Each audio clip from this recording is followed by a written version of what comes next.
আমরা আজকে জেনে নেব ঘরে বসে কিভাবে প্রেগনেন্ট হয়েছেন কিনা অর্থাৎ গর্ভবতী হয়েছেন কিনা কিভাবে আমরা পরীক্ষা করে নেব। এটা নিজে থেকেই ঘরে বসে করা যায়। তাই আমরা নিয়েছি একটা প্রেগানিউজ কিট। এই প্রেগানিউজ কার্ডের সাহায্যে আমরা পরীক্ষা করব যে প্রেগনেন্ট হয়েছে কিনা সেটা সঠিকভাবে পরীক্ষা।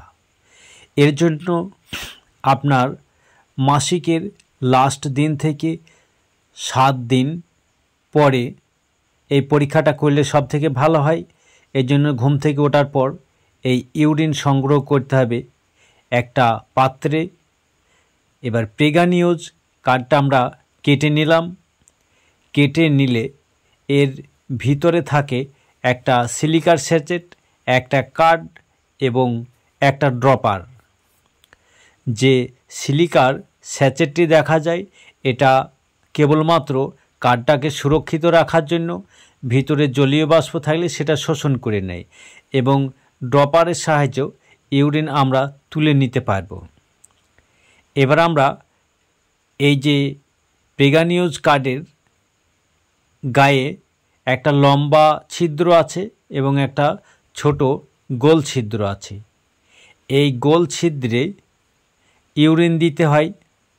আমরা ড্রপারের সাহায্যে ইউরিন পটে থেকে একটু ইউরিন তুলে নেব এবং এই প্রেগানিউজ কার্ডের ছোট ফুটোই অর্থাৎ ছোট ছিদ্রতে 2 থেকে 3 ফোঁটা, অর্থাৎ 2 ফোঁটা দিলেও হবে, 3 ফোঁটাও দিতে পারেন, 3 ফোঁটার বেশি দেবেন না।